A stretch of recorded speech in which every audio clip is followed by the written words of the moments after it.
Okay. When it's just me in the thing, when I set it up, I'm just looking at my name.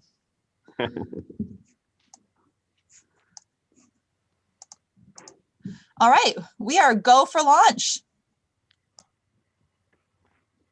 Good evening and welcome. I would like to call the Henrietta Town Board Special Use Permit Meeting for Wednesday, May 12th, 2021 to order. Please call the roll. Councilmember Barley, Here. Councilmember Stafford, Here. Councilmember Safranek, Here. Councilmember Bolsner, Here. Supervisor Schultz. Here. We'll begin the meeting with the Pledge of Allegiance. I pledge allegiance to the flag of the United States of America and to the republic for which it stands, one nation, under God, indivisible, with liberty and justice for all. First up, we have, we'll hear on three resolutions together, or three applications together, but we'll approve them separately. We have applications 2021-37, 38, and 39 for Henrietta Moose Lodge 2290,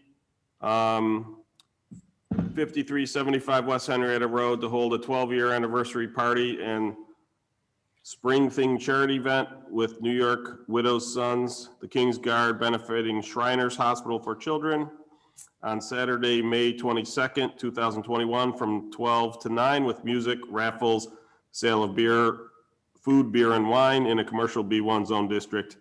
Tax account number 189.01-1-12, as well as hold an annual music blast fundraiser to benefit Mercy Flight Central and Wings Flight of Hope on Sunday, July 17th, 2021 from 1 to 7 p.m.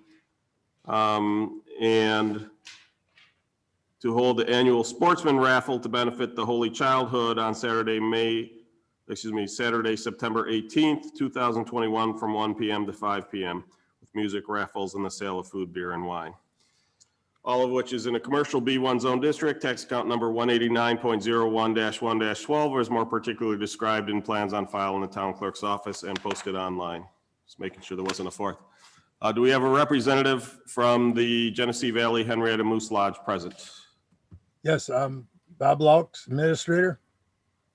Hello, would you like to talk to us about the events? And this is largely pro forma. New York State Liquor Authority requires us to approve any essentially extension of liquor premises, but I'd love to hear about your events. Well, let's see. The Widows' Sons obviously is a branch of the Masons. They support the Shriners and other various fundraising events.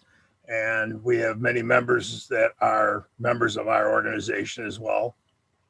This is, I believe, their 12th annual one, not with us, but this is their third time with us. Let's see, the Music Blast used to be formerly the Jamboree, and we changed the name to a blast because we can use different kinds of music.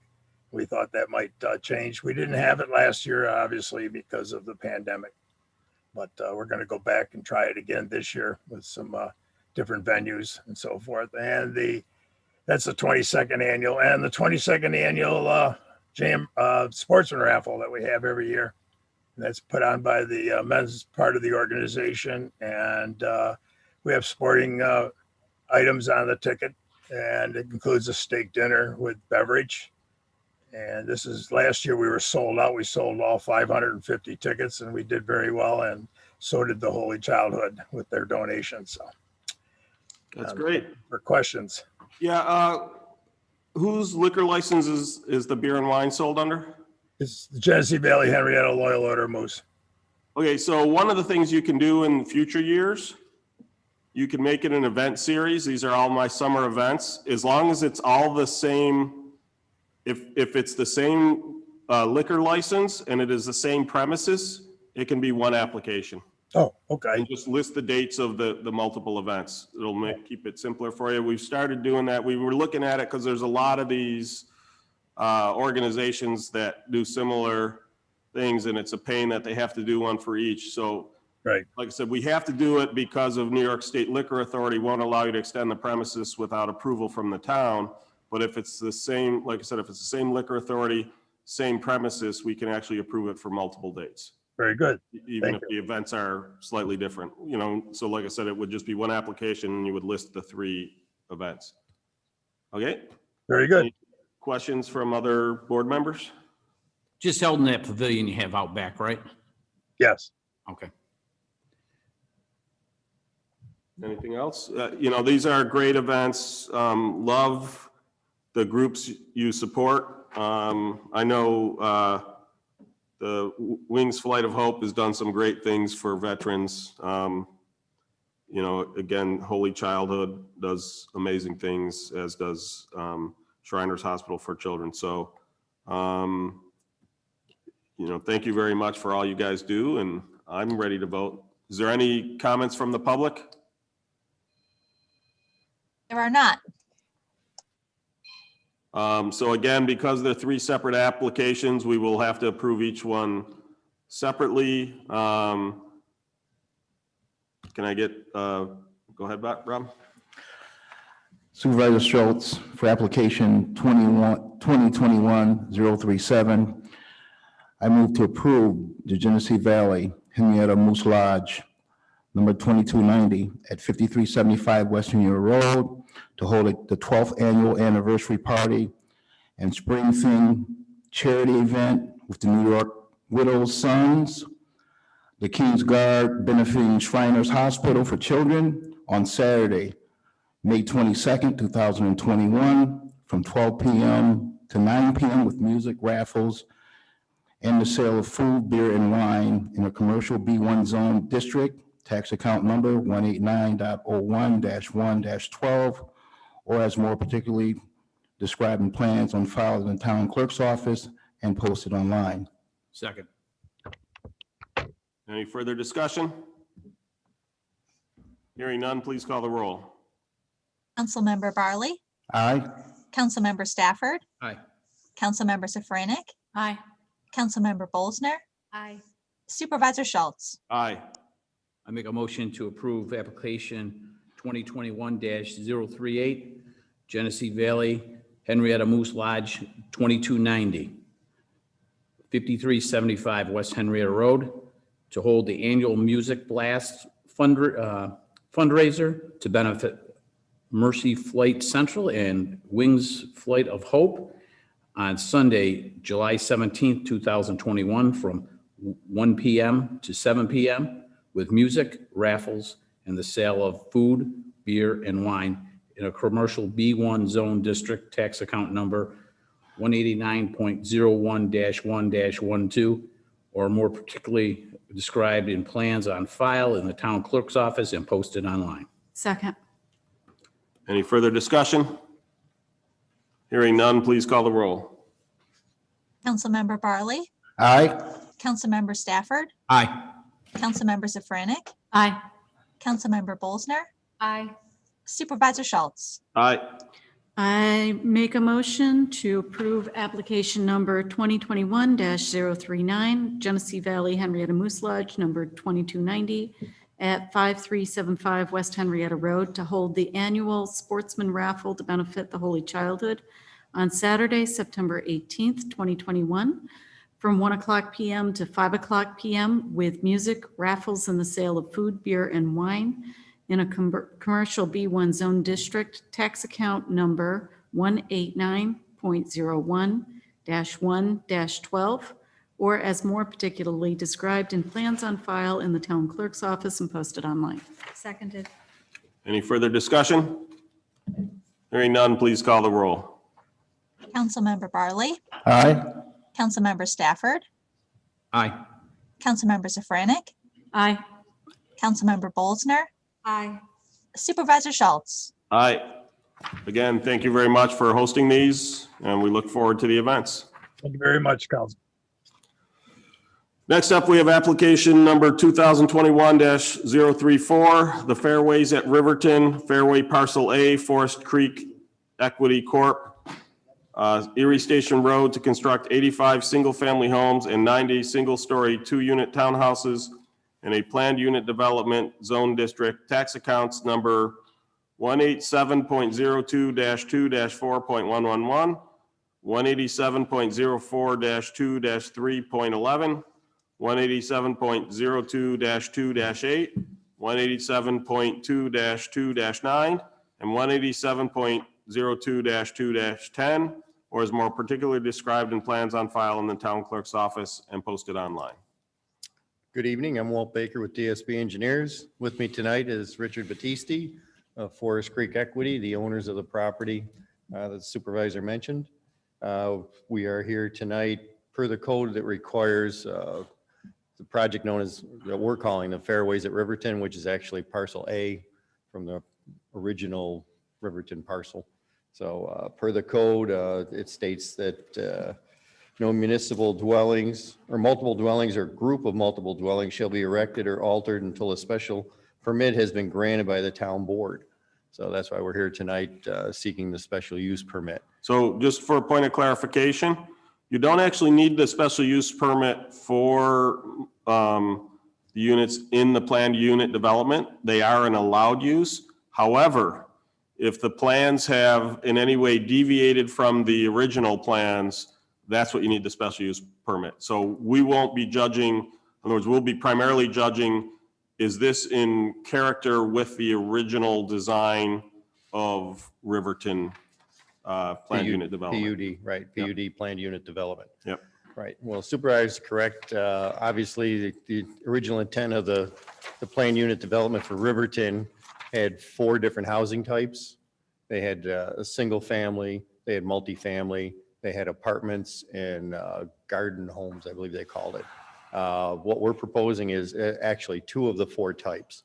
So we're proposing a multifamily, which consists of 2-unit townhouses. The map I brought with me is the same map that we submitted to the board.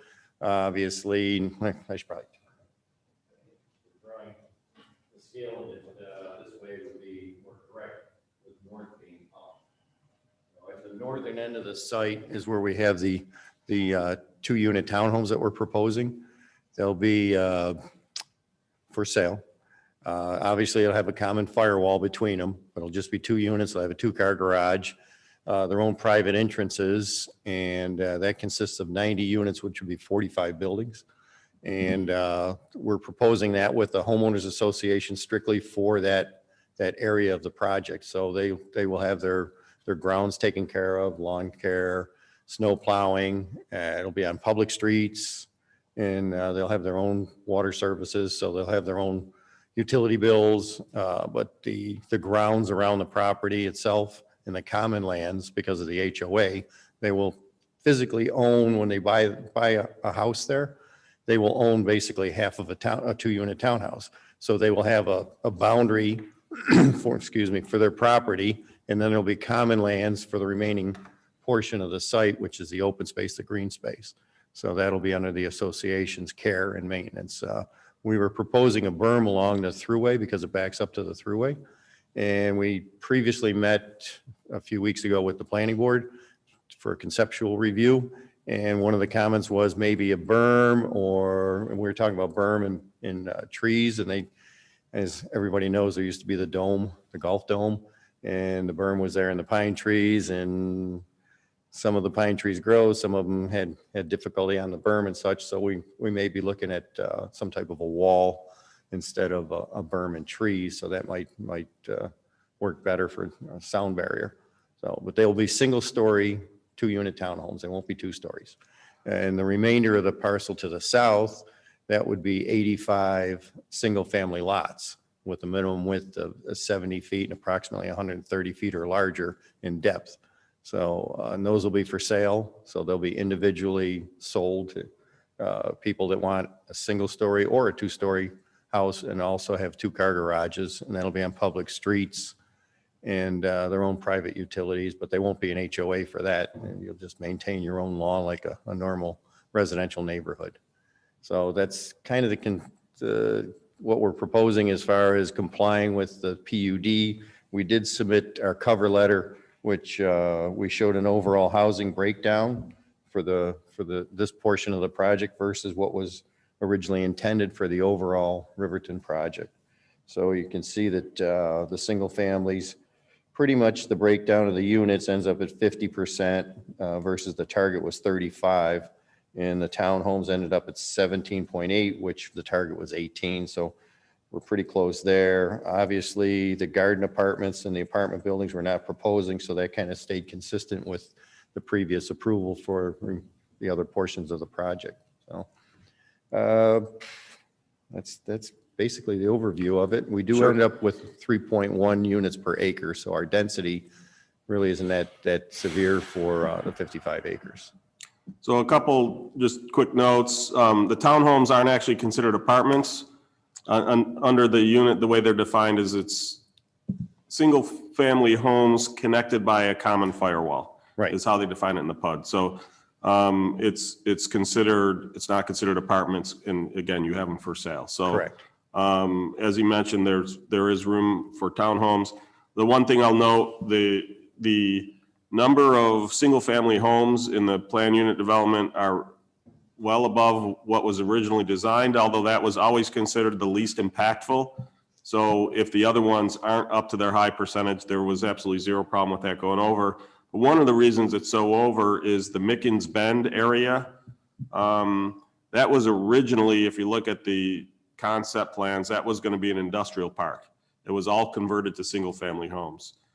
Same thing with the Cornflower area. That was also going to be an office park. That got converted to single-family homes. So that's why the single-family home count is so much above what was originally intended. But as I said, it's always been understood that that is the least impactful. So that one, there's no cap on it.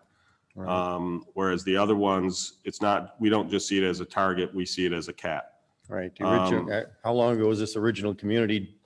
In the Conceived 70s. in the yeah. 70s, So right. the parcel, it was redone, I want to say in the early 90s, and that's when parcel A through F or G, I don't remember how far, maybe even H, that's when those came into being. Originally, interestingly enough, it was supposed to extend all the way over to Telephone Road to the east, south all the way to Martin Road. In the west, it was even going to be on the other side of the river. It was a really aggressive project. It never got approved for that much. They never got approved on the other side of the river. And at some point, what was originally going to be phase 2, which is now where you see Berkshire Homes and I forgot the names of the other ones, but like Sweet Pea, that area, that was originally supposed to be phase 2 and actually was supposed to be the front 9 of the golf course. Obviously, that never got developed. Right. And There's supposed to what- be 18 holes. yeah, exactly. And what's now Howlett Acres, that was originally supposed to be part of it as well. So it's interesting to see how it's changed over time. But, you know, I for one, in doing the analysis of this, we've gone through this for both parcel E and parcel A. Again, feel that this is very much in keeping because it has that mix of homes and townhomes. And in a low density or medium density configuration, which again is kind of what this was talking about, what Riverton was originally looking at, as well as being, you know, integrated into the surrounding park. So it does fit in that area. A couple things I will note is you're going to need to work with the RCA, the Riverton Community Association. You may not be able to create an HOA. I don't know if one property can have 2 HOAs because effectively all the properties in the plan unit development are part of the RCA, and I think it might be under HOA law. I don't know that for sure, but you should talk to an attorney. Okay. What you might be able to do, however, is there could be a special group, for lack of a better way to describe it, that this group of homes pays an additional charge for the RCA to cover the communal mowing and stuff like that. But just work with them to make sure, because again, you're not going to be allowed under the plan unit development rules to replace the RCA. So you're going to have to figure out how you can make those both exist. I don't have a problem with the concept. I just want to make sure the implementation works. Okay. For the wall, no issues with the wall, although I wouldn't want it to be a straight, flat, monolithic front. because I'd be afraid it would reflect all the sounds to the homes on the north side of the thruway. So if it's gonna go with the wall, there's the ones that kind of zigzag back and forth a little bit. That actually also helps from a stability standpoint, but you just take that into account, and I would ask the planning board to take that into account when they go to approve a wall, to make sure it's not something that's gonna horribly reflect the sounds to the homes to the north. Unfortunately, we couldn't get the state DOT to add a wall after the fact. Whoever approved that development should have required the developer to put in the wall at that point, but they didn't. So it's unfortunate. And then the one thing I'll note, so everybody is fully aware of it, there was originally some town land, well, it's not originally, still is, some town land that goes from parcel B, which is across the street, through the middle of this parcel A and over to what was originally supposed to be baseball fields. The close baseball field never got built. The far one got built, but disappeared sometime long ago. It's now the disc golf area. And so one of the things we're proposing with this, and we would have to execute the land transfer at some point, basically as part of your re-subdivision, is we took the area of that, it's not even really a right-of-way because it was literally the parcel kind of sticks out, the golf course parcel. And we were talking with the developers of essentially trading that for an equal area for a pathway along the golf course. And the reason is, as I know all the board members know, we're building a Riverwalk trail from Kodak Riverwood Tech Campus all the way south to the Rush Riverside Refuge. And the problem is, if we stick along the riverside through the golf course, they're going to be walking right up a couple fairways in harm's way. And so the idea is, if we can get that, put the land on this side, it does two things. It gets the people out of the fairways. They're still adjacent to them, but the difference is, again, they're farther off in the rough. But on the other side, there is no rough other than the fall off into the river. So the other thing it does then is provide a little additional buffering for anybody with an errant slice so that they don't hit your new homes. And I'm one of those people with an errant slice. So, you know, I just mentioned that because, again, that's been in discussions with the Forest Creek folks. Well, I don't know if it's Forest Creek or the folks who's developing the homes. It'd be Forest Creek. That's Forest Creek, okay. But we've had that discussion, and I believe the plan shows it. There is one area where we do have an easement still to get to that area, just in case it's needed, but it's off of the interior road. So all of that entrance from that former land from basically Scottsville, West Henrietta Road, all the way into your interior road has essentially disappeared. Right. Could we have that person come to a microphone? I'm Right sorry. on There's the a mic desk behind there, you. right on the desk, if you want to just grab. This one? Or even the little one that's in the stand, either way.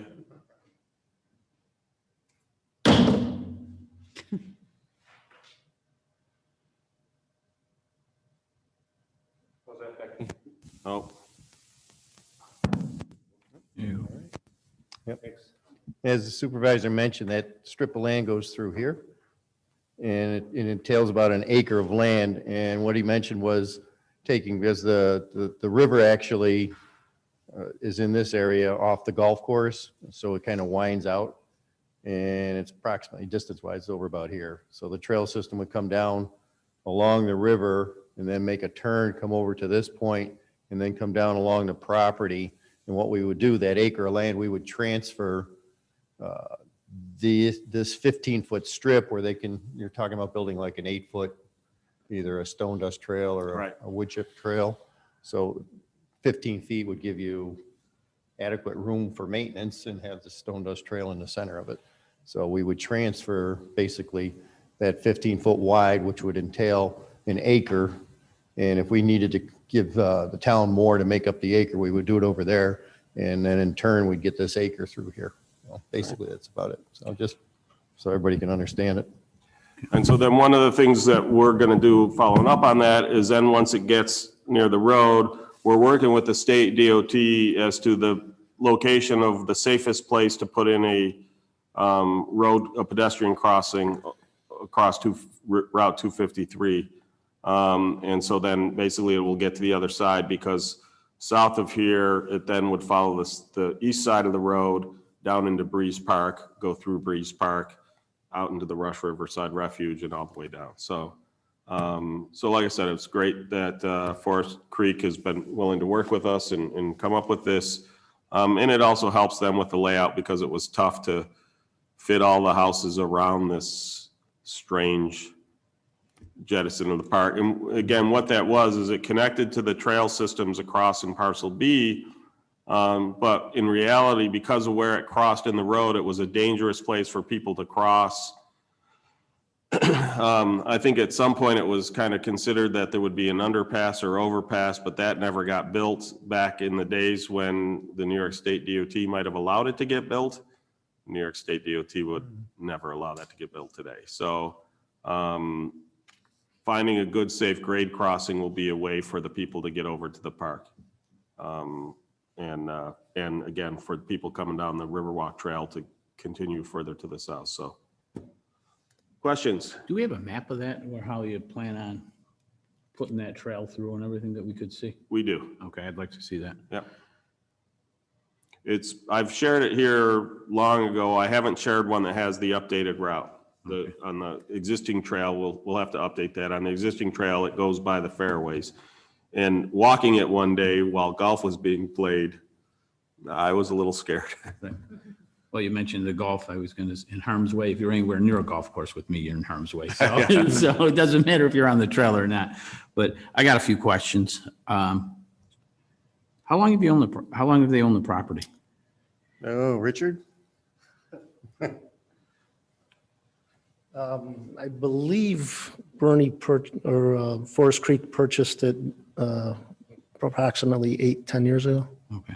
Could you just introduce yourself Oh, for I'm the sorry. minutes? Yeah, I'm Richard Battisti. I'm president of Faber Homes and associate with Forest Creek Equity Corp. Okay. I saw that they got a clearing permit a while back, back in January of 2000.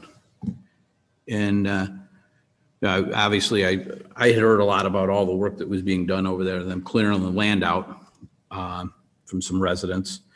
And one of the things that I found in here, it says, no stumps shall be removed or soil disturbed. Well, when I was over there was stumps removed. They were dug up and laying there. You could see them laying there. And then there are big trenches from where the trucks went through, clearing all those. And so the soil was disturbed. I would say the trenches were probably at least 2 or 3 feet deep. Yeah, one of the reasons we chose to do it in the winter was we were hoping the ground would be firmer. That's one of the best times of year to do it. Again, when you're doing clearing of this nature, it's almost impossible not to make some ruts here or there. We did all we could not to disturb the land. If you saw some roots up, it was probably because the trees fell over. These were a lot of shallow root trees. And as you removed 1 or 2 of them, others would fall down naturally. As a matter of fact, we worked with the town. Originally, we were going to keep a 20-foot buffer, and they made us do a 40-foot buffer, which after we were done clearing it, because those trees were actually holding each other up, we had to go back and on multiple occasions and cut some of them that had fallen over and they were creating a hazard. So that's probably what you were looking at. And just When I was there, I saw some trees just as you described it had fallen over. I also saw some root balls that were actually faced up with the stump down. And I was just wondering, obviously that was not in your permit. No, right, we wouldn't have done that on again, if the root ball was up, it's because the tree fell, it fell over, right? Okay, if you say they just fell over, okay. I saw some old aerial views of the land, and it looked like there was some more wetlands back there at one time. Did they just dry up by themselves, or what happened? You know, there was some wetlands in the area.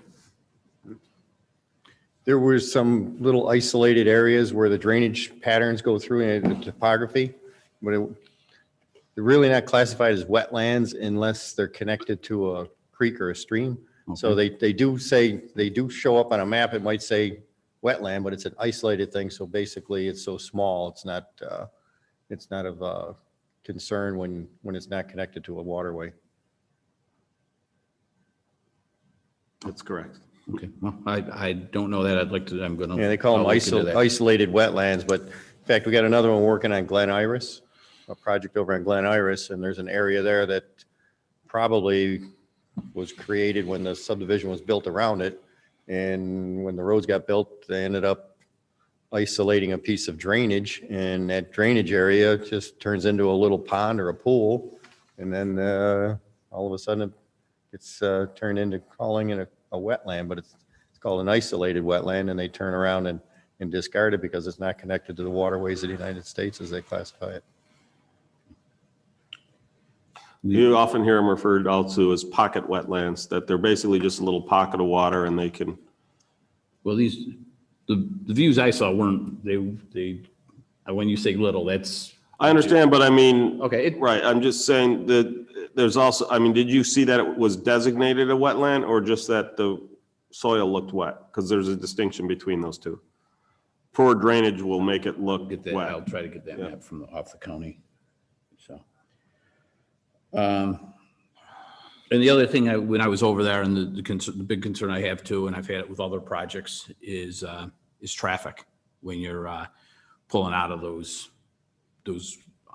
areas. There's cars coming around the curve. Very concerned about the traffic and the safety there. Right. Now, we've already considered that, and we had early meetings with the town, and we went ahead and had our traffic consultant put together a traffic report, and we submitted it to New York State DOT as well as Monroe County DOT, and they concurred with our traffic consultant's conclusions. Obviously, there's vegetation that's in the right of way that's overgrown that needs to be cleared out to improve the sight distance. But we're complying with what the requirements were for the traffic study. And I'm fairly certain that our town's traffic consultant reviewed what the state and county wrote and agreed with it. It's, you know, that particular road does have good capacity and. It's you a know, commuter road, right? Right, and with the light at each end, both at Scottsville and at East River Road, there aren't issues in terms of traffic queuing up and backing up. Yeah, well, they create gaps. Everybody knows that you get a break in the action. That's, you know, when you have to. So if there is traffic study, can we be provided with the traffic study? We've already submitted it to the town, correct? Okay. We submitted to New York State DOT, Monroe County DOT, the town, and then the town sent it to their private traffic consultant. So we'll work through, obviously, if any concerns come up, we'll work through the planning board as we always do to make sure it complies. But New York State DOT wants us to have, you know, turn lanes of certain widths, and they did mention about, which everybody mentioned, all the traffic reviewers mentioned, that the vegetation needs to be cleared in the right of way so you have better sight distance, but the sight distance exceeds what's required for the speed limit. So we're not at the limit. We're, I think, 200 feet beyond what's required for a safe sight distance at that speed. Yeah, I know someone on the planning board who, I thought he lived over there. I'm not sure, 100% sure of that, but I thought he lived over there. He mentioned the same concern. Correct, yes. And yeah, he living there, you know, person that's there lives all it the every time day, knows yeah. knows the problem with traffic more Right. than somebody else And, maybe. yeah, and he was at the planning board meeting, obviously, and he was sitting on the board at that time, and he mentioned that the trees needed to be cleared, obviously, in the winter, and when the vegetation's down, you can obviously see better, but now we're getting back into the growing season, so we'll definitely have that cleared. We might want to take a look at whether it's the RCA or maybe whoever comes in to clear and deal with the, what you're calling the HOA, if there's some way that they could basically, if they notice that the vegetation is growing back, that they could keep it back. Have some funds in the HOA for that, Right, That's a just good to idea. basically, you know, it Right. shouldn't have to happen very often, right? but that basically they have to knock it back just because again, and especially the entrance right at the curve, I think it's across from Countess. Right. That's where if that foliage gets in the way, it's gonna hurt the sight Right, we're going to be creating a four-way intersection across, as you Right. mentioned, from Countess, so it will be a stop sign, four-way intersection, as well as the one down at West Henrietta Road. It's not four-way stop though, right? It's two-way Or stop? two-way stop, I'm sorry. Yeah, but a it'll be four-way intersection, but two-way stop. Right. Yeah, I would have been shocked if the state would have Yeah. okayed stop signs there. No, they don't want to stop traffic. No. I just, when was the last time anybody was working on that property? I'm sorry? When was the last time anybody was working on that property, The clearing, right? clearing? Yeah, the clearing would have been January or February of 2020. 2020, yeah. Okay, so, okay, they haven't been over there. Okay. No, actually, I take that back. There was a couple trees that had fallen that somebody notified us about. So actually, it would have been just to cut some trees that had fallen down and were a safety hazard. I think it was this past February Okay. of Thank you. 21. I have a couple of questions. I definitely like to see, as Council Member Safranik said, I definitely like to relook at that traffic study. I did look at the map and I thought that there were some clear delineated wetlands back there. The other thing that I really do think that there's been some disturbance to the ground there. I walk way back. The other thing is traffic, that entrance there, and the traffic is going by there at 55, 65 miles an hour. It's very difficult to get out of there because it's on the bend. I do think there's a traffic issue there because of speed. I'm pretty sure they're not going to put a traffic light there. You said stop signs, right? We'll have stop signs at our new streets coming out, as well as Countess already has a stop sign. Pulling out onto that road is the issue with the speed and the bend of that road in both directions. So again, Rob, I will note that New York State Department of Transportation, who was responsible for that decision, they do not see any issue with that. I understand that. I was in there 2 or 3 times. I had an issue every time I came out of there. I understand, I'm just, So for me, for this, until I get some clarity on it, I'm not clear on approving this particular project based on those things that I've seen and went over and saw on the land.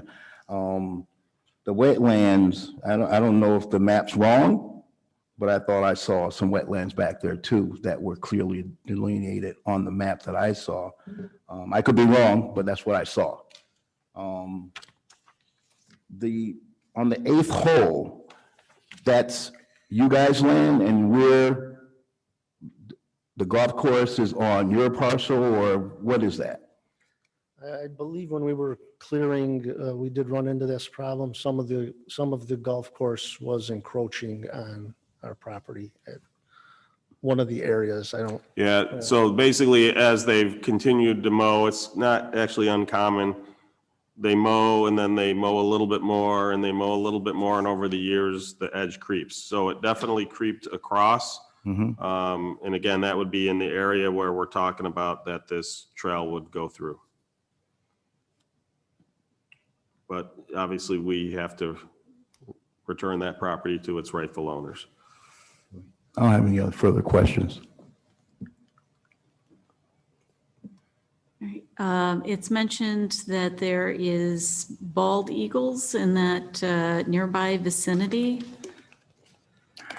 I haven't seen it. However, they say there's a bald eagle that lives along the Genesee River on the north side of the thruway.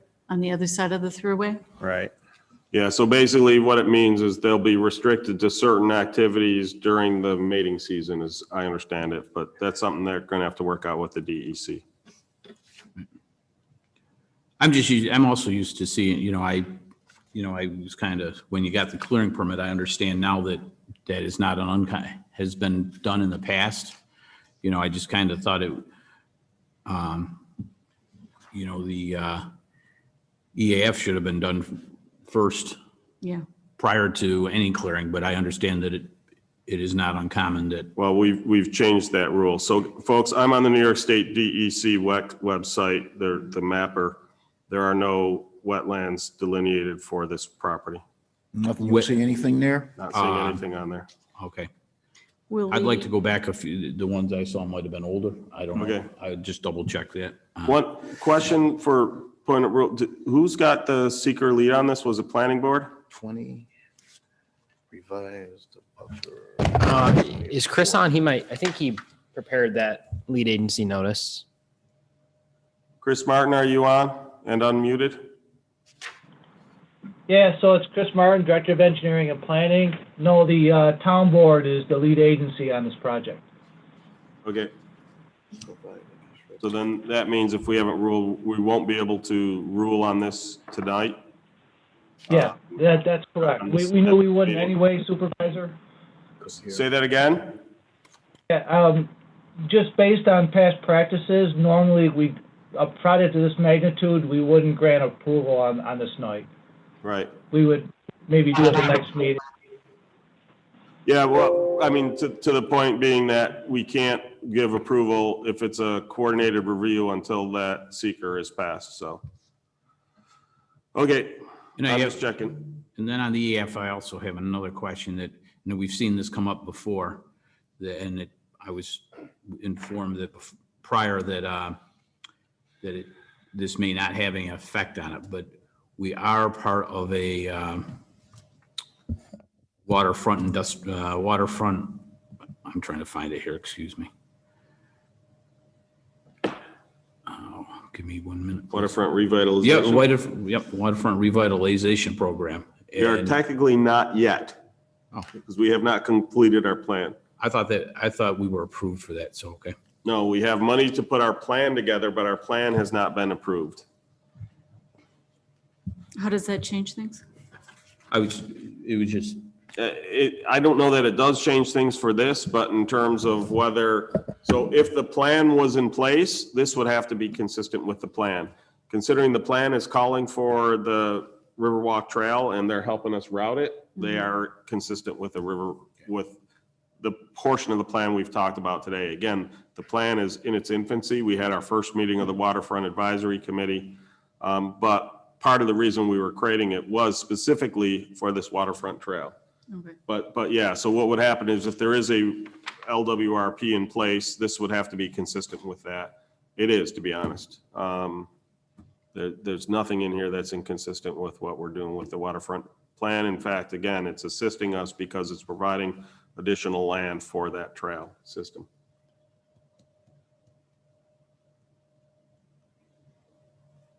Other questions? not right now. Lisa, anything? No. Is there anybody online who wishes to speak with regards to this? I do not have anybody online. Okay, so again, what our plan will be, we'll review the EAF. We'll put this on the agenda for next meeting to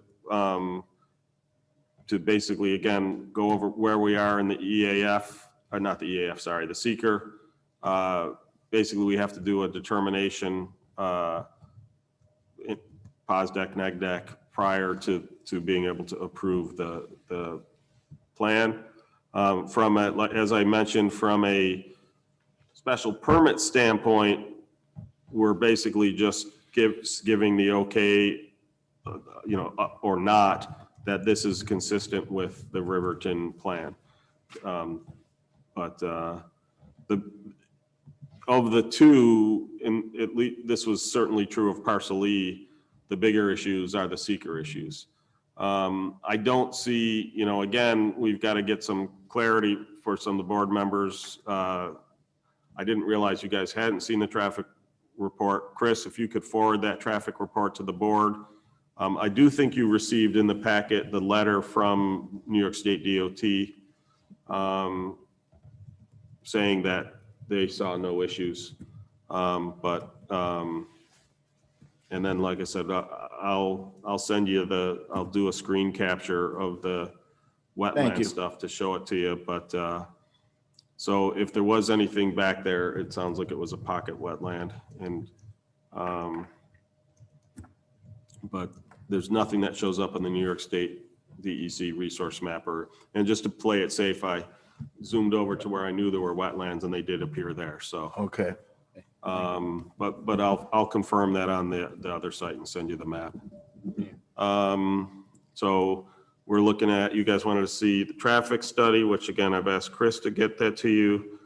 I will do the DEC/Army Corps of Engineers wetlands.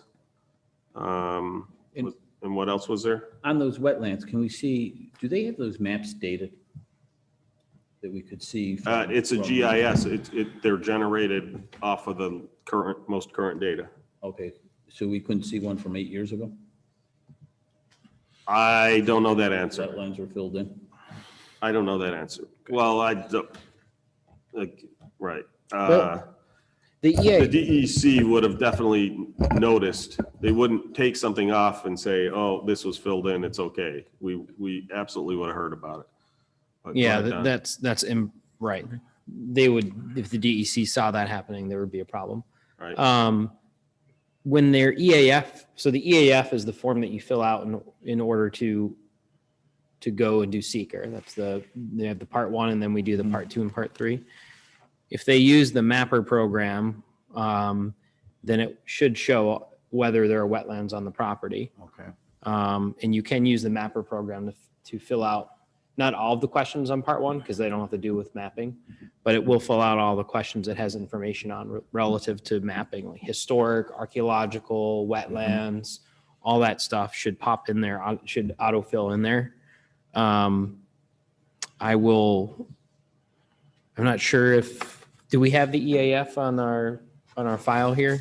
We have the EAF. I don't know whether was distributed with the packet to the board. Yeah, I don't It see. usually is, but I don't know. I see it here. Well, actually, do I? Yeah, I do see the part 1 here. I don't see that it was completed though with the mapper. So I would suggest to the applicant that since there seem to be these questions about identifying map issues that could be resolved via DEC mapping, I would suggest you redo this with a mapper, and then just complete the rest. The mapper doesn't do everything, as we know. Complete the rest by I hand. believe we sent to Chris the response letters from New York State DOT and Monroe County DOT, but I'll make sure that it's there as well. We definitely have those response letters from the traffic standpoint. He was talking about for wetlands. I think that also automatically, I don't know if the wet mapper automatically flags the. It's like critical bald environmental eagle. areas. It does all kinds of stuff. Right. But I do know that we know the bald eagle's nearby because it came up in a parcel E is within the boundary and the nest is actually closer to your property. It's north of the thruway as I understand it, but it's still close enough that there'll be certain activities prohibited during mating season. It's basically what if that's my recollection of what we heard last time. Craig, I don't know if you have any more clarity on that. But that's my recollection of what we were told last time. The parcel E ended up being outside.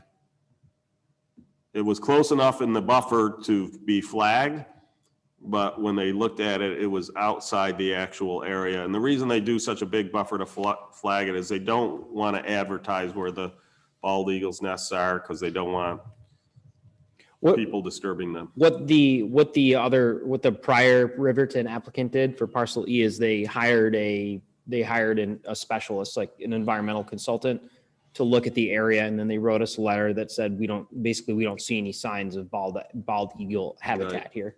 That's, Like I said, in this particular one, from that one, based on where the location is, I do think it will affect the northern part of this development. So we should double check with that. But like I said, do you agree, Greg?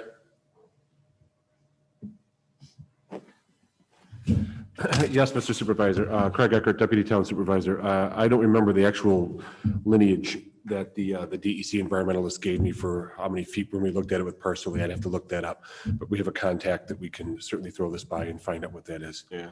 And clear. So like I said, there'll be just certain activities that will be prohibited during a particular time of year. That's my recollection of what the impact is. Obviously, if the nesting site was contained there, you wouldn't be able to take it down. But your site does not contain the nesting ground. But what it basically, it's what they refer to as, I think they called it the hatchling hunting grounds. So the idea is during the time when the hatchlings, the eagles don't fly far from the nest, they need to hunt in close proximity. They get scared off by loud construction noises, stuff like that. So there may be a quote unquote quiet period if there's a hatchling that you won't be able to operate. But that, again, that'll be driven by the DEC, not by us. So I would suggest you, per Don's suggestion, you look into having somebody who understands those regulations, because you don't want the DEC coming down on you. So they can shut your operation down for a while till stuff's corrected. So I'd get out ahead of it, because like I said, I know it's nearby. We'll look into it. Yep. and then, yeah, I would go through the EAF using the mapper online first and then complete the uncompleted portions that way. Okay. So, because again, there's some questions been raised about mapping issues. Anything else?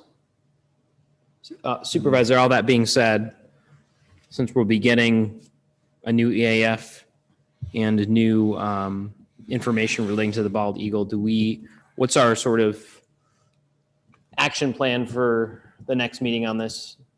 So again, at the next town board meeting, we'll have the hearing, we'll have potentially, if the stuff is ready in time for the next meeting, then we will, we can actually make an up-down decision on the seeker, and then the special use permit. If there is not, if you're unable to update the stuff, then we would basically postpone it to the following meeting. And so our deadline, we have to announce the public hearings 1 week in advance. So we would basically, if you can get us some of the update on that, on the two things we talked about with the mapping and the eagle. So I would say by next Monday would be great. See what we can do. Yep. And that way we can get you on for the next meeting. Okay. If you need more time, just let us know and we'll put it off to the subsequent meeting. But I know typically you want to move, but we need that stuff so that No, that's fine. it'll gives us enough time to plan the meeting, and then it also gives these guys a week to review it, because Thanks. seeker is non-trivial, shall we say. Right. Okay, anything else you guys would like to add? I think we're good. Okay. Sir, if it's okay with you, I'll follow through the DEC on the Eagle. I Okay, have the sounds good. contact and the same communication from Parsley, if that's okay. And You know- right, and then keep those guys up to date so they know whether. Yeah, that's we okay with heard you. It's back. just as easy. Nope, that's fine by me. Thank you. Okay, great. We'll call you tomorrow. Okay, thank you very much. All right, thank you. Thanks. Thank you. Thank you. Next up, we have application number 2021-035, West Her Automotive Group Incorporated, 3400 West Henrietta Road, to utilize a portion of the Marketplace Mall parking lot at the northeast corner as overflow parking for both the BMW of Rochester and Mercedes-Benz of Rochester dealership in a commercial B1 zone district with a mixed-use redevelopment overlay district. Tax account number 161.12-1-1-111, or is more particularly described in plans on file in the town clerk's office and posted online. Do we have a representative from Western Automotive or the Marketplace Mall here? Jim Malka, Wester, Director of Facilities. So is this a temporary situation while you remodel those facilities? Or are you looking for a permanent installation here? At this point in time, it would be permanent. We're always looking for additional properties in the area, and it could change in the future. But, you know, with the success we've been having, you know, having additional storage capacity that, you know, keeps it off of, you know, our direct site, and this allows for some of the truck loading and unloading in a, you know, a better location. So it, as of this point in time, is our solution. But again, we are always looking for other alternatives. You know, the unfortunate thing is, you know, development has been really great here, and it's not easy to find good parcels of land to expand to. So one of the issues is that particular location is questionable as to whether it meets the requirements for dealership.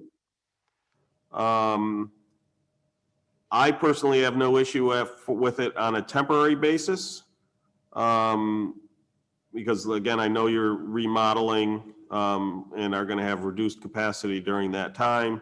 Yes. I don't know that I'm personally comfortable approving a permanent thing right now. And based on previous things in front of the board, I would be shocked if you found 3 votes for a permanent installation. So if we went for temporary, what would you be considering as a temporary timeframe? What's your time frame for the construction? The construction's not going to start until later this summer and would last through, you know, definitely through the end of the year. So that, you know, we'd probably be at least, I'd say, probably a year time frame. Yeah, so I would be fine with a 12-month, essentially 12 months from when you put car 1 there. I'd be okay with that. And then, you know, basically as you get near the end of that, you know, we can be observing the temporary situation and see if it's, is there a lot of pushback from residents because of the expansion of, right? There's a lot of people who hate Dealership Row. Yes. And so they're not keen on seeing it expand. I know that dealers like to see it expand, but there's people who feel it's taken over that portion of town. So, you know, the temporary storage would certainly be a way for us to judge what's going on there. The other thing I will comment on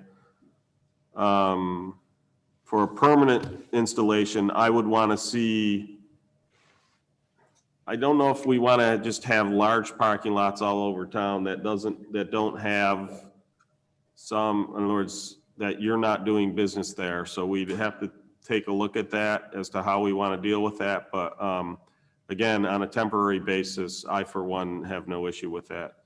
And those other questions, we're going to have to dig into in the future, because again, you're also not the only dealership who is looking for additional space. Correct. And the problem is, you know, again, this is kind of off of it's not exactly on Jefferson, or excuse me, on West Henrietta Road. And so it kind of opens up a ugly Pandora's box. But again, from a temporary scenario, I don't have an issue with it, because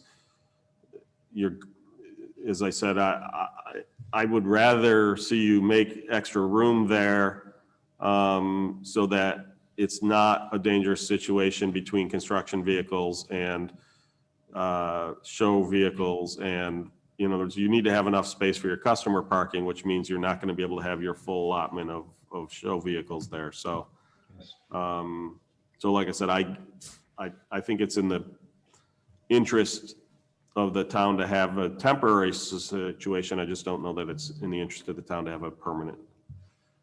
There's comments? What's the maximum number of cars you'll have stored there?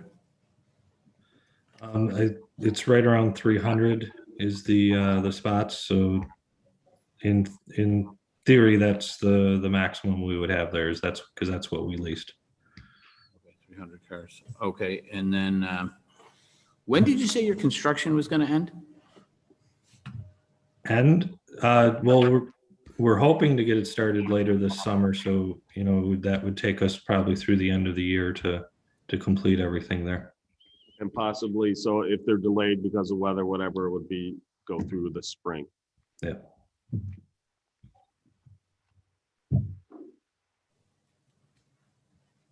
How many extra spaces are you going to create with this new construction?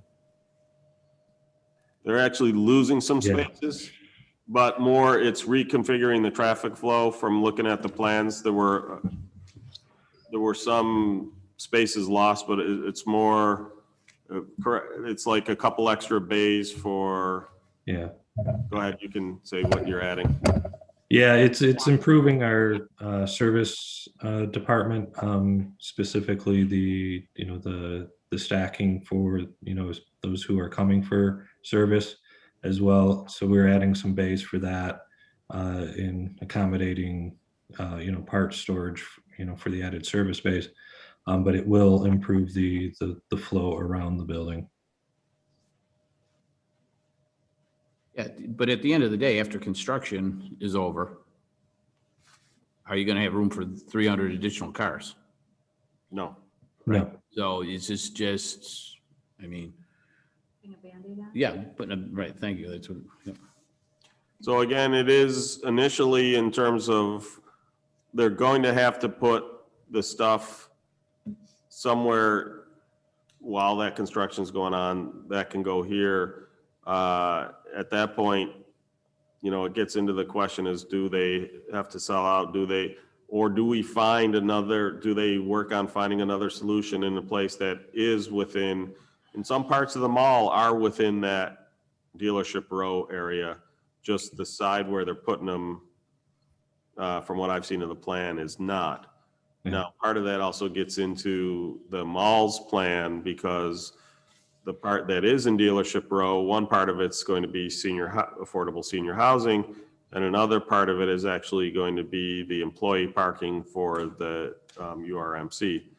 So I don't know that they have the ability to give up space on that side, but again, that's something that will have to be worked out either with the mall or with other parcels. Like for instance, the old Vista Inn, although I understand it may have recently sold, the old Vista Inn is absolutely within dealership row, and I don't think anybody would complain if that old inn was knocked down. Although I'm sure we would hear people say just what we need, more dealership, but it would be better than the derelict building that's there today. Currently, how many spots do you have that are going to be affected by your construction? I don't know that specific number off the top of my head. I would say probably in the range of around 100. No, not permanently. That's while construction's going on. During construction, yeah, for staging, and materials, When it's all said and done, my recollection from the drawing was like it's single digits. 5. Oh yeah, the loss is very few. No, I meant during yeah, construction, if you're going to lose 100 spots, okay, you need 100 somewhere. I could see that. Right. Yeah, so during construction with the vehicles, the staging, the dumpsters and such, it would be, I'd have to count an exact number, but that's a pretty good range. An estimate.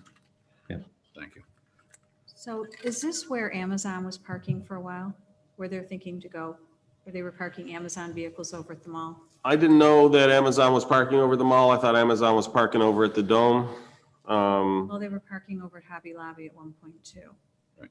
I don't know if they were supposed to be parking there, but I just think. That was during, so they too were Construction. building a construction of their new parking lot. All right, my opinion is visually, I just think I don't think that's where they should go. I definitely would not vote for permanent there. I just think that you're already losing all the parking over here. So anybody that wants to access this area, that parking is going to be gone. But even visually, just driving through there, it's not where it should be. It's not a car lot. Yeah, it's going to look, it's just not something that we should put there, in my opinion. Would you be in favor of it temporarily? Temporarily, but not permanently. Okay. And Millie, comment?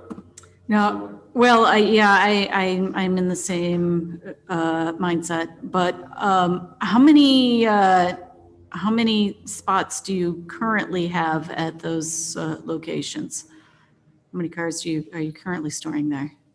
You know, again, I apologize I don't have an exact number on that. I'm looking at the aerial now. Between the two facilities, I'd say we're probably, 300-ish range. And do you also have the land across the street to the west side of Methodist Hill? I'm not, so I apologize. I started about 6 weeks ago. So if we do have that as a parcel, I'm not aware of that.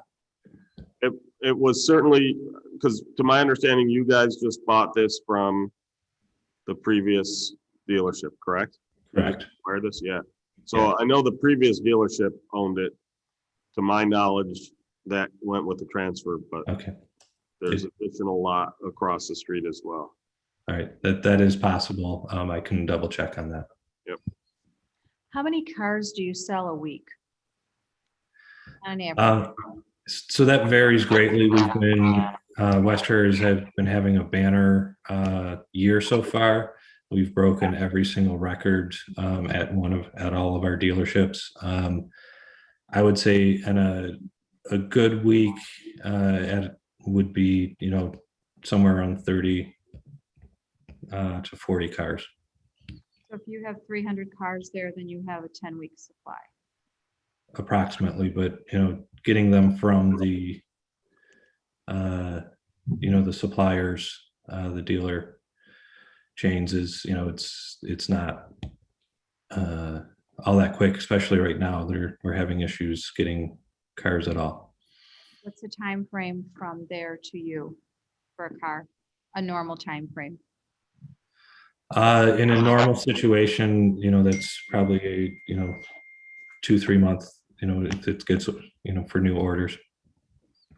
So I think one of the things that we should take a look at, and I'll bring this up at one of our internal meetings, is if there is a good location for, call it offsite storage, so no sale could take place there, but that it could, so for instance, Commerce Drive, right, is one of those areas that you don't drive by there unless you're actually going to do work on Commerce Drive. I don't know that there's necessarily space there, but I'm just using it as an example of a place where it's not going to have a significant impact on the appearance of the town. But I think, like I said, for now, from a temporary standpoint, so my thought is that we approve this only for a temporary situation. We basically, so what's today? So maybe make it good through May 31 of 2022, and that it's for a maximum of 300 cars. If he's only losing 100 spots during construction, I'm kind of confused, why. Because during the pandemic right now with vehicle and equipment shortage, a lot of people are having the same issue, that if they can get a bunch of cars, they get a bunch of cars because it's very spotty. So that one isn't necessarily construction related, but I guess the question is, if you're going to have 100 cars there, is there an issue? No, If you're going to have 200 cars, there is an issue with having 300. just in the beginning, it got brought up as because, with construction. Well, I Construction, brought that up. right. They want this because of the inventory issues, correct? Is that why you guys were looking at this? It is part of it, yes. We've just have a huge demand right now, so as many vehicles as we can, we are acquiring. Yeah, parts shortage, supply chain shortage. It's across all industries, really, pretty much. So,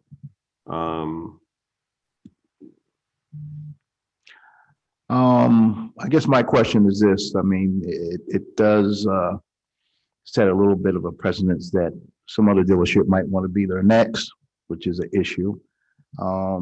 He's saying 300 cars, saying he's got an inventory issue, but if you're selling cars and you got an inventory issue, then at some point you're not gonna need all that space if you're having a hard time for it coming in. But I definitely would not approve this permanently, ever. And I'd be fine with doing a temporary thing here until a certain date for the construction. Sounds like they're in between a rock and a hard place, but it's not a very good place to have a whole lot of cars, especially with all the construction that's going on over there. Don, do you set a precedent where now if next year a car dealer comes to us that, hey, we want to store 300 cars there, you let these guys do it for a year? Do we have to, we want it now? Precedent's a tricky thing.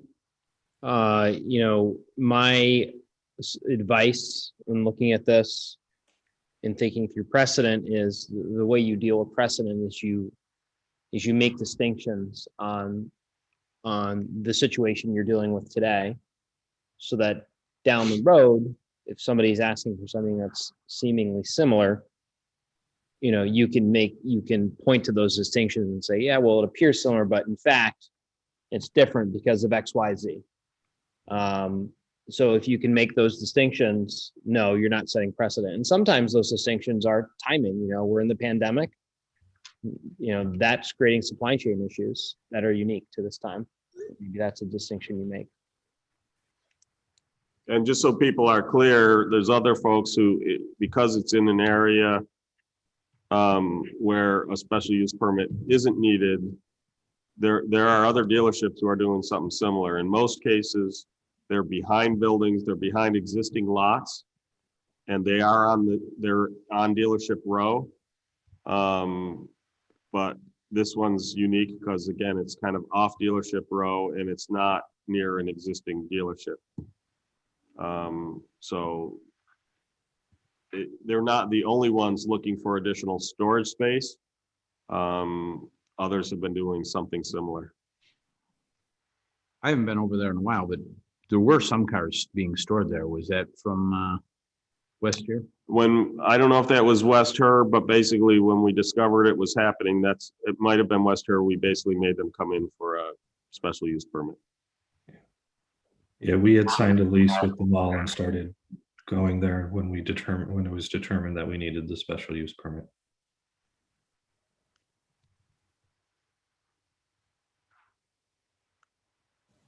We're gonna put, if we do put it in there, we're gonna put something in there due to the pandemic and supply chain shortage and construction. And spaces lost due to construction. Yep. And construction. You want me to put forth a resolution that has that stuff in there? Yeah, I mean, Okay. and the other thing I think you would say, the other unique thing here is it's not as if they're paving a new site. Right. You have a giant parking lot with nothing in it. This here, I'm trying to orient myself. Is that, what building is that near there? Is that the Macy's or? It's Macy's, yep. It's Macy's and Penny's. Penny's, yep. It's the northeast corner. Is that where the UR facility is going? No, you are southeast, so they're on the other side of Macy's from that. Oh, okay, so right now we're just in front of a vacant building that's. It's a vacant parking lot. 99% of the time that parking lot sits vacant. There are spaces closer to Penny's that I'm sure their lease couldn't have because Penny's has, for lack of a better way to put it, right of first parking there. Is in this Macy's building, there's no plans for it? Not currently, but again, that would be the mall. Since the mall signed this lease, they're obviously okay with it. Anything that they're going to do with the mall or with that interior space, it's going to take some time. Yeah. And most of that construction would be interior. I've not seen any plans that would call for the major exterior work like you're seeing at URMC. Right. So then, if you want to, I can also write this too, Steve, if you want, but if you're already into it, I'd mentioned the fact that it's in front of a vacant building. It's on an existing parking lot. We're in the pandemic and there are supply chain issues, and the main facility is currently under construction. That this is temporary and meant to bridge the gap relating to the supply line issues and the construction of the main So facility. basically what I've got is due to lost spaces due to construction of dealership, due to supply chain issues, due to the pandemic, that it is in an existing parking field, that currently, Front's a vacant building. does it need to be a vacant building? It is vacant, isn't it? Well, it gets into the question, it's Macy's is vacant, obviously the rest of the mall isn't, but my point is, I'm more concerned that the parking field is unused. Yep. And I just bring that up because, so again, one of the ones is the former Soyata building. It's not a fully vacant building, it's a mostly vacant building. And the parking that was assigned to the tenant in the back, that's what one of the dealerships using. Again, it's on dealership row. It's not in the direct line of vision. There's another one that, again, it's an additional parking field behind an existing dealership.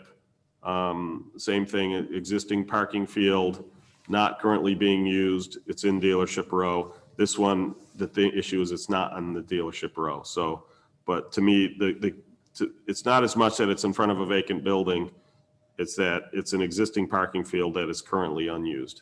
But the vacant building part goes to precedent if we. That's another if distinction. somebody- That's if why I would somebody add that came in there. back at its next. I understand that, but again, it's one that we've, for lack of a better way to put it, already violated or gone around with another particular. The vacant building, I just don't think is germane. I think you're starting to get into, right, I could also say that it's near a large water retention facility. Well, that has nothing to do with why this site was chosen, but it certainly would just change it from something else, right? I'm just saying I'd rather use ones that are germane to why that location is okay. If rather if that building was vacant, but JCPenney's had so much traffic that they were half filling that space, I'd say no, because now you're disturbing JCPenney's business. But the point is they're not disturbing, and I guess we can put that in there, not disturbing any current business parking. Right. And then the condition would be that this would expire on May 31st, On May 2022. 31st, correct. And that also, I think that this is only for storage and that no sales activity or service Correct. activity would occur. Yeah, so I just want to make clear with that with West Her, you aren't, if somebody wants to go for a test drive, you would bring the facility or the car over to your facility? Absolutely. Yep, okay. And so no sales, No customers. so storage only, no sales activity or customer activity. Okay. I think we got all the bullet points.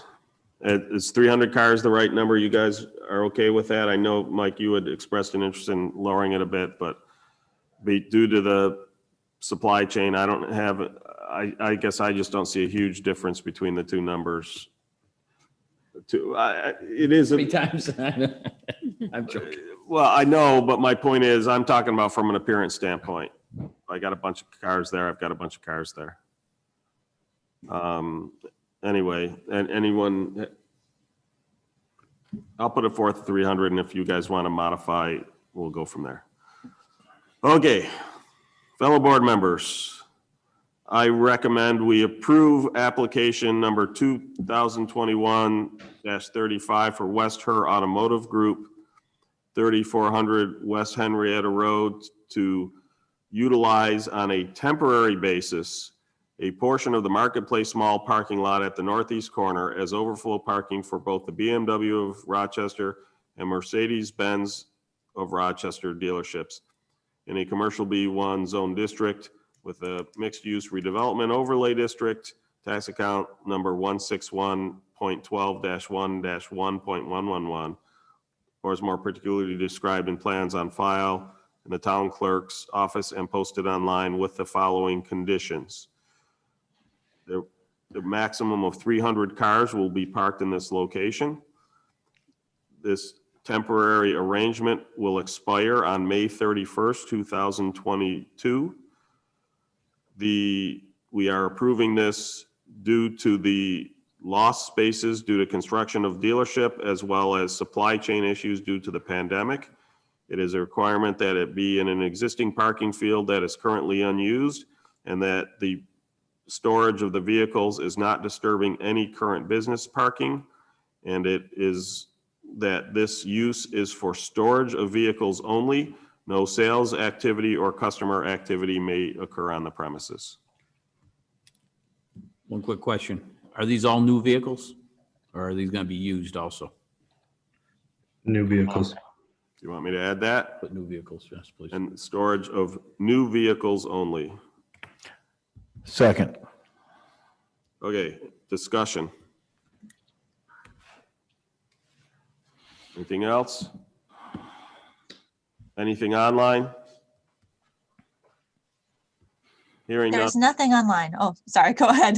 That's no problem. Basically, I usually just say if nothing, because you won't call the roll if there is something online. That's very true. Go ahead and call the roll. Councilmember Barley, Aye. Councilmember Stafford. Aye. Councilmember Safranik. Aye. Councilmember Bolsner. Aye. Supervisor Schultz. Aye. Okay, so again, you've got it on a temporary basis. We're going to monitor it. I will be shocked if people's opinions change. So keep an eye out for the long term. And again, we will take a look at if there's portions of town that we can potentially use for this purpose, because I do know there's a bunch of dealership who have interest in it. Thank you very much, everyone. Thank you. Next up, we have application number 2021-036, Commercial Street Partners, Lehigh Mixed Use Development Multifamily, 84 Lehigh Station Road, to construct 4 multifamily buildings with a building height of 55 feet, whereas town code only permits a height of 40 feet in an industrial zone district with mixed use employment center overlay district, tax account number 174.02-1-43, or is more particularly described in plans on file in the town clerk's office and posted online. I will note that when they were here for the other special permits, they had made note that they would be back for this one, but they hadn't completed the final designs to determine the height. And so we basically, that's why they're back here today. And I will note that they are building to the mixed-use employment center overlay district and not to the industrial zone district. Jesse, go. Meeting members of the board, Jesse Udall from Pastor Associates, also here with us on behalf of the developers, Tom George, who you guys all know. Again, we've been before this board several times for this particular project for the first 2 special use permits. At the time, as Mr. Supervisor stated, we did not have the building elevation to present, which we thought was important as it relates to the special use permit request for height. But as it was discussed and contemplated under seeker and the original special use permit review, the proposal always has been for 4 4-story buildings. Those buildings, as shown on the site plan, are strategically located in the center or northern portion of the development area for a couple of reasons. For starters, that puts them, or maximizes their distance, I should say, from the roadway, both on Lehigh Station Road and East River Road. And also the grade or topography is at its lowest point in that area. As a point of reference, there's the 4-story buildings that are part of the Hill, which is a student housing project, used to be the Racquet Club. The finished grade at that site, or where those buildings are, is approximately 60 feet higher than the finished grade of where these buildings are, even though it's pretty much right across the street. So the top of the roof of these buildings is actually going to be where the first floor entrance is on those buildings. It really is a low spot in the area. So we thought it was, made a lot more sense to reduce the footprint, reduce the amount of sprawl, and add that extra story because the area is so low. And what that allows us to do is essentially on a almost 60-acre site, we're only disturbing about 21 acres. So really only about a third of this site is being disturbed because we are able to go vertical and not have to go horizontal. Also because of that, we're avoiding any significant impact to the wetlands or the floodplain or the streams, and are also able to provide a significant number and size of designated civic green spaces, which was all presented and discussed as part of the previous special use permits. So you can see the rendering here that's been put on the screen. Being a residential neighborhood, we are proposing that, the pitch roofs and, the color palette that you'll see here. Really all this will be examined in detail as part of the site plan review, which we've submitted for in front of the planning board. But again, we still do need the special use permit for height for going up to the 4 stories with the numbers identified in the agenda. Questions? Well, mine isn't really on the building itself yet. Anything about the employment center across the street? Any interest in that yet? Not to the point where we're ready to bring an application forward, but we are actively talking to a lot of different interested people who are asking the right questions, and we're giving their answers. And so there is activity. Okay, thanks, Jess. And the other thing is, this is okay with fire marshal and everything, I didn't. Yep, the fire marshal's reviewed as part of the site plan review. And it's See that also, on it's here. very similar, even appearance reminds me of Apex. Is that, Yeah, it's a branding thing. what's that? Yeah, we use some of the same color palettes and choices. We always learn a little bit from each project we do. So Right. we're trying not to do the exact same color palette and materials as a lot of the other apartment buildings in town. Not that there's anything wrong with them. We just want to have our own Right. identity. But it definitely has, in other words, a reminiscent look, I'll say. It's not exactly the same, and obviously there's a lot of unique things at each of them, but it does at least invoke that it's, I'd be able to drive by and know it's the same company. Sorry. I'm not complaining. That's not a complaint. I'm just, that's not necessarily a bad thing. I think they, and it's interesting that, when you look at some of the height, because if I remember, Apex was even taller than this, right? Oh, yeah. It was Yeah. 7 stories as opposed Right. to. And, what's interesting is during the stretch, when you come down that hill on John Street and you see the 7 stories, it's high. It dominates that view. The instant if you're going the other way, the instant you turn on to Bailey Road, you can't see it. Can't see it from Jefferson, can't see it from West Henrietta Road. It's amazing how quickly even something of 7 stories completely Right. disappears And from that's view. at the same grade, closer Right. to the road. This, you're not going to see it unless you look for it. Right.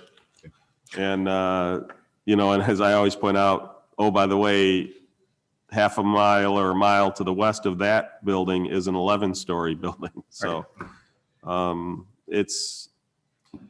where I find it becomes problematic is when they're right up against a single-family residential area. That's where they dominate the view shed from those homes. But there are none of those directly in this area. There's one single house on the southwest corner of this whole development, but this is the houses or the buildings that you're putting near that are the shorter buildings, correct? By design, yep. Yep.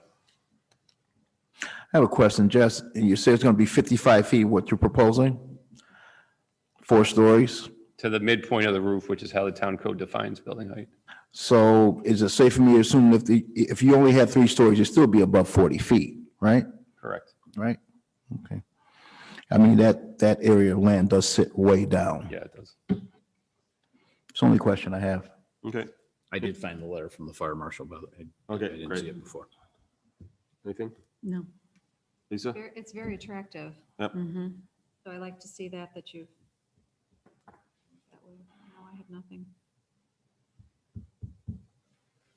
Okay. Anything from the audience or online? Hearing none, can I get a motion? I'll make a motion. I move to approve application number 2021-036, Commercial Street Partners, Lehigh Mixed Use Development, multifamily at 84 Lehigh Station Road, to construct 4 multifamily buildings with a building height of 55 feet, whereas town code only permits a height of 40 feet, in an industrial zone district with a mixed-use employment center overlay district, MUEC, tax account number 174.02-1-43, or as more particularly described in plans on file in the town clerk's office and posted online. Second. Any further discussion? Hearing none, please call the roll. Councilmember Barley, Aye. Councilmember Stafford, Aye. Councilmember Zafaranik, Aye. Councilmember Bolzner, Aye. Supervisor Schultz. All right. Congratulations. Any idea when bulldozers are going to roll, or have they already started moving? Probably Another couple months? Okay, thank you. Great, thank you. Have a good night. All right. Thank you. Thank you. And for the minutes, that was Tom George who answered the question in that Thanks. couple months. That concludes the Town Board Special Use Permit meeting for Wednesday, May 12th, 2021. Meeting adjourned. We will end the record, give people a couple minutes, and we'll start the Town Board meeting.